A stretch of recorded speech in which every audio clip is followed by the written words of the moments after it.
Sekeranjang buah apel, karya Tutinonka, narator Hanifah Abu Marzuki.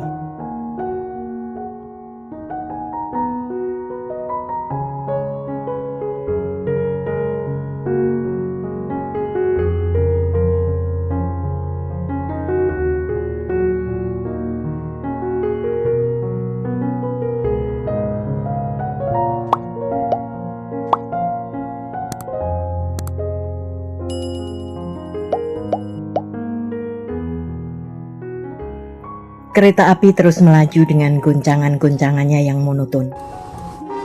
Stasiun Kroya baru saja kami tinggalkan. Di depanku, seorang ibu duduk terkantuk-kantuk, sementara bayi di dalam pangkuannya terus saja minum dari dada ibunya yang terbuka. Suasana agak tenang, tak ada lagi penjajah makanan yang meneriakkan dagangannya hilir mudik dalam kereta api. Hanya sekali-sekali saja pegawai restoran lewat dengan membawa nampan berisi gelas-gelas sambil mendenting-dentingkan sendoknya pada bibir gelas. Kursi di sampingku kosong. Astari, kawan seperjalananku, sedang menengok kamar kecil di ujung gerbong. Tentunya mau menebarkan pupuk alam di sepanjang rel. Sawah yang menghampar hijau di luar jendela lama-lama membosankan juga. Kualihkan pandanganku pada penumpang yang duduk di seberang sana. Sedang aku mengamat-amati judul berita dalam koran di tangannya, muncul Astari. Ada sesuatu yang lain kulihat pada dia dari waktu dia pergi tadi. Di tangannya ada 2 buah apel merah, entah didapatnya dari mana. Mudah-mudahan saja tidak dari kamar kecil. Kamar kecilnya hilang barangkali? Tanyaku, belum lagi dia sempat meletakkan tubuhnya. Kenapa? Tanyanya tak mengerti. Mama benar kau pergi? Oh, dia tersenyum seraya membetulkan letak duduknya supaya lebih nyaman. Ketemu kawan lama. Tapi kau tidak usah kesal. Ada hasilnya. Ditunjukkannya kedua buah apel merah di tangannya padaku. Karena aku baru saja makan roti semir, jadi belum tergiur untuk menggiling lagi. Sekalipun kuakui, apel itu benar-benar merangsang selera. Tiap melihat apel seperti ini, aku jadi ingat Laksmana. Gumam Astari pelan. Siapa Laksmana? Tanyaku penuh ingin tahu. Jangan tanya berapa teman laki-laki yang intim dengan Astari. Dia tidak akan ingat. Sebab temannya memang banyak sekali. Tapi yang bernama Laksmana baru kali ini masuk telingaku. Ceritanya panjang. Tak apa, Jogja masih 5 jam dari sini, desahku. Baik. Tapi beri dulu aku air jerukmu. Setelah meneguk air jeruk, mulailah Astari bercerita. Sore itu aku pulang hampir maghrib. Si Belang, kucingku yang tidur di sudut garasi terlonjak bangun ketika roda depan motor bebekku berhenti dengan mendadak pada jarak 2 senti di depan hidungnya. Melihat nonanya datang, barangkali juga mencium bau tubuhku yang berkeringat. Dengan malasnya dia menggeliat, lalu menghampiri kakiku dan menggosok-gosokkan kepalanya pulang pergi. Capeknya. Kustandarkan motorku dan dengan sisa-sisa tenaga terakhir, kuliukkan tubuhku ke kanan kiri. Terdengar tulang-tulang berderak. Asisten sialan. Makiku untuk kesekian kalinya. Dongkolku memang sudah kutabung sejak kemarin. Sejak praktikum ilmu ukur tanah ini baru saja dimulai. Dimanapun juga, asisten selalu menjadi yang di-Pertuan Agung, di depan praktikannya. Dan nasibku memang jelek. Kali ini aku kebagian asisten yang termasyhur rewelnya di seantero kampus fakultasku. Gara-gara kerewelannya jugalah, Kami seregu baru bisa pulang maghrib begini. Setelah sejak jam 7 pagi, dijemur di sepanjang saluran air tempat praktikum water passing. Belum juga sempat bernapas, Ruli menyambut dengan teriakannya dari dalam kamar. Ada yang nyariin. Tuh, udah lama nunggunya. Aku bosan nemenin, tinggal tidur aja. Ruli memang keterlaluan. Teriak-teriak seenaknya macam penghuni hutan.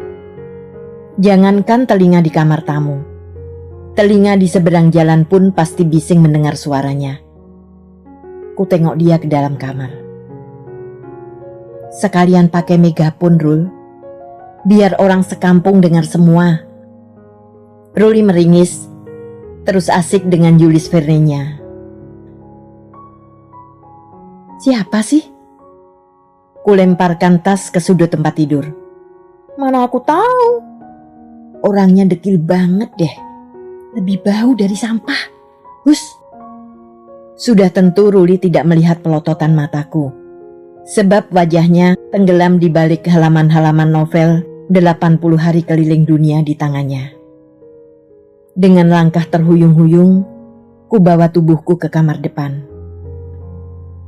Sengaja tak kurapikan penampilanku yang lusuh penuh debu, dengan harapan si dekil, astaga, aku sudah terpengaruh Ruli. Tahu diri dan tidak lama-lama menyiksaku. Seorang pemuda, Ruli betul. Pemuda itu memang dekil dan bau. Berdiri dan langsung menjabat tanganku begitu tubuhku hadir di depannya. Aku merasa tak kenal si dekil. Jadi jangan salahkan kalau aku agak ragu-ragu, merelakan tanganku diremas tangannya yang keras dan kasar. Kenalkan, Laksmana. Suaranya kecil, melengking. Asta, aku sudah tahu. Potongnya kurang ajar. Tujuanku kesini memang mau ketemu kamu. Aku pengarang juga. Sudah lihat majalah Fam edisi yang baru? Belum sempat aku menggeleng, si Lex sudah melanjutkan ocehannya. Ada tulisanku di situ. Kamu harus buka. Oh ya, aku dapat alamatmu dari Fam nomor 19. Seminggu yang lalu, ada saudaraku datang dari Madura mau ke Jakarta. Rumahku di Malang.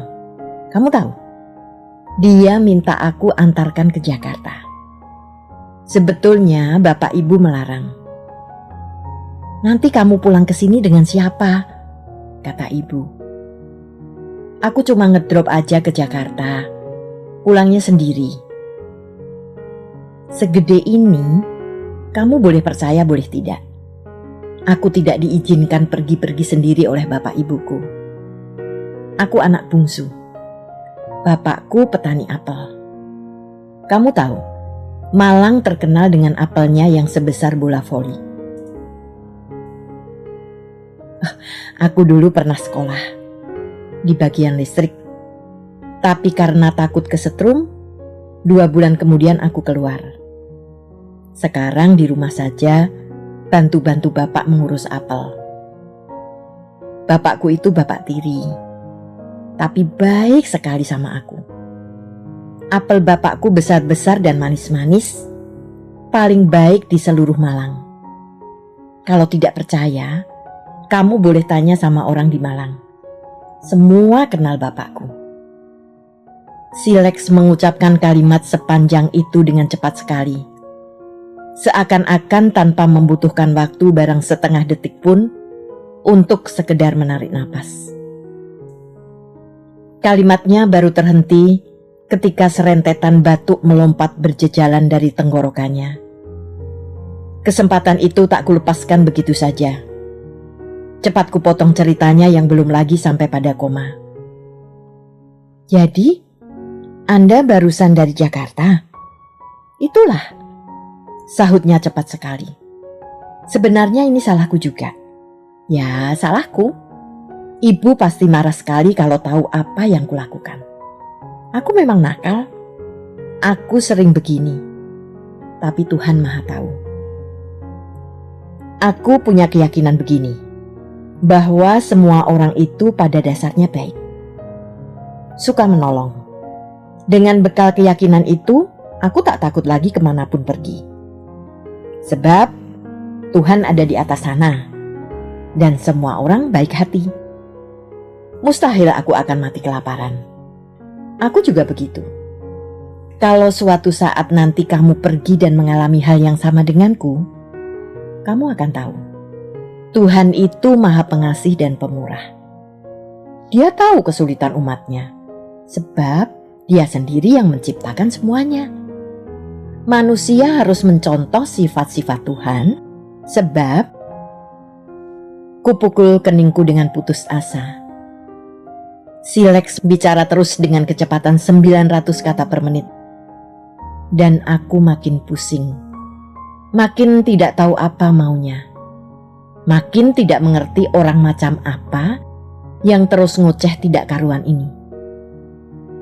Belum pernah aku menjumpai fans seperti dia ini, yang terus-terusan ngomong tentang dirinya tanpa sedikit pun menyinggung tentang aku maupun tulisanku. Akhirnya ku biarkan saja ia ngomong sendiri, tanpa ku perhatikan apa makna bunyi-bunyi yang keluar dari bibirnya. Diam-diam ku perhatikan si Lex. Sebetulnya orang ini tidaklah jelek benar. Wajahnya cukup tampan. Ku taksir umurnya sekitar 23 sampai 25 tahun. Bicaranya lancar sekali. Dengan kecepatan 900 kata per menit, tidak pernah ada pengucapannya yang salah atau keseleo. Hanya saja, kotornya memang kebangetan. Wajahnya mengkilat karena berminyak, tidak lebih bersih dari rambutnya yang kelihatan sekali penuh debu. Tempat duduk kami berjarak hampir 2 meter. Tapi aku toh terpaksa menciut-ciutkan hidung untuk menahan udara tidak sedap terlalu banyak menembus masuk paru-paru. Kaos yang dipakainya tak kurang lusuh. Tampak warna-warna coklat menempel di sekeliling leher dan lingkaran lengannya. Kujulurkan sepasang kakiku sepanjang-panjangnya sambil mengangkat tangan untuk menutup mulut yang mulai menguap. Jangan ditanya lagi berapa tingkat kelelahan yang kuderita. Aku pasti tidak bisa menjawab. Sebab aku memang tidak tahu di mana titik nol kelelahan dan di mana pula puncaknya. Kamu pernah ke Surabaya? Tanyanya tiba-tiba. Malas-malasan, aku mengangguk. Pakai bis? Kereta? Bis. Berapa tiketnya? Ya, sudah lama sih. Kalau nggak salah 1.400. Sekarang tiket bis malam ke Malang 3.200. Kalau pakai bis biasa, ganti tiap kali cuma 2,5. Tapi buat naik becak ke sana ke sini, makan, nginap, habisnya sama saja. Bisa-bisa malah lebih banyak. Aku mengangguk saja. Mau naik bis kek, kereta kek, atau jalan jungkir balik, peduli amat bagiku. Itulah, dengan bekal keyakinan bahwa semua orang pada dasarnya baik dan suka menolong orang yang dalam kesulitan, aku tak pernah khawatir pergi kemanapun. Aku sering mengalami keadaan seperti ini, dan keyakinanku selalu terbukti benar. Kalau di suatu kota kebetulan tidak ada saudara, teman juga tidak ada, aku datangi sembarang rumah. Masa orang mau mengusirku seperti anjing? Kan tidak mungkin. Dan aku tidak pernah memakai uang orang begitu saja. Begitu sampai di rumah, langsung aku kirim kembali lewat wesel pos atau travel. Oh, jadi itu maksudnya. Paham aku sekarang. Kenapa sejak tadi ia bicara tentang kebaikan hati orang? Rupanya si Lex ini mau minta atau katakanlah pinjam uang. Terus terang saja, Aku tidak yakin pada kejujuran si Lex ini. Bukan mustahil ceritanya tentang kebun apel bapaknya, tentang perjalanannya mengantar saudara dari Malang, Jakarta, Jogja, dan mau balik lagi ke Malang itu hanya cerita yang dipetik dari langit saja. Macam-macam cara orang sekarang mencari uang. Salah satunya barangkali dengan cara seperti ini. Aku hampir yakin orang ini hanya menipu saja. Apalagi dengan penampilannya yang demikian tidak meyakinkan. Alamat Anda di Malang? Di mana sih? Tanyaku menguji. Itulah. Dia menjawab pertanyaanku dengan cepat sekali. Ada dimuat di majalah FAM. Lihat saja nanti. Sayang sekali majalah FAM-ku belum datang. Tapi tunggu. Kalau toh di FAM yang terbaru memang ada tulisan dan alamat Laksmana, bagaimana aku bisa tahu bahwa Laksmana itu betul-betul si dekil ini orangnya? Kecuali kalau ada fotonya. Sekali lagi, sayang FAM terbaru belum ada di tanganku. Anda tidak bawa barang apa-apa? Tanyaku semakin curiga. Tak kulihat sebuah tas yang paling kecil pun di situ. Kalau dia betul-betul dari Jakarta, paling tidak dia harus membawa ganti pakaian atau apa. Aku titipkan di agen bus malam. Dari Jakarta uangku hanya cukup untuk beli tiket ke Jogja. Dan aku memang ingin mampir Jogja. Daripada jalan-jalan bawa tas berat, aku titipkan saja di agen bis malam.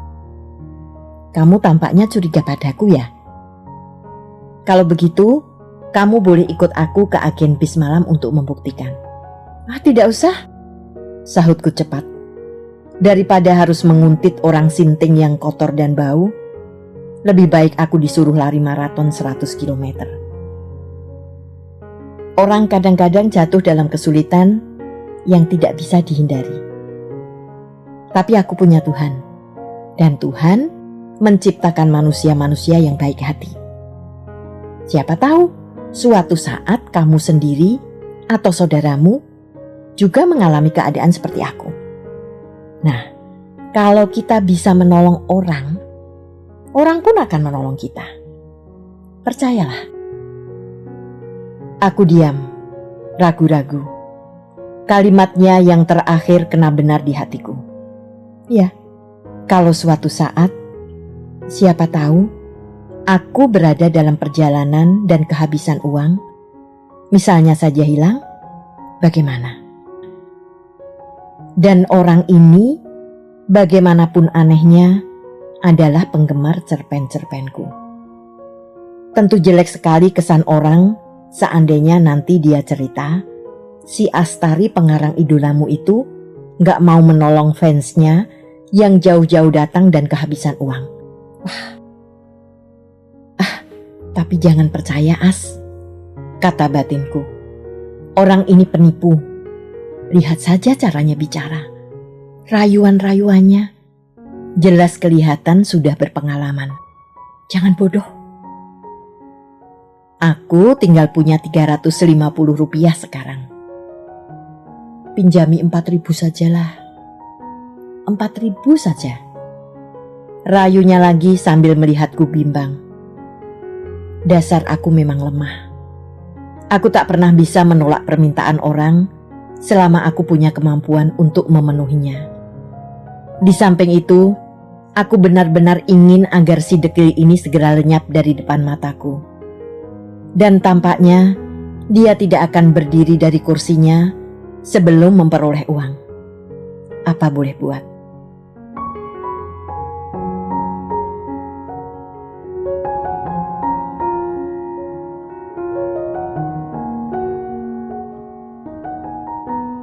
Terima kasih telah menikmati cerita ini.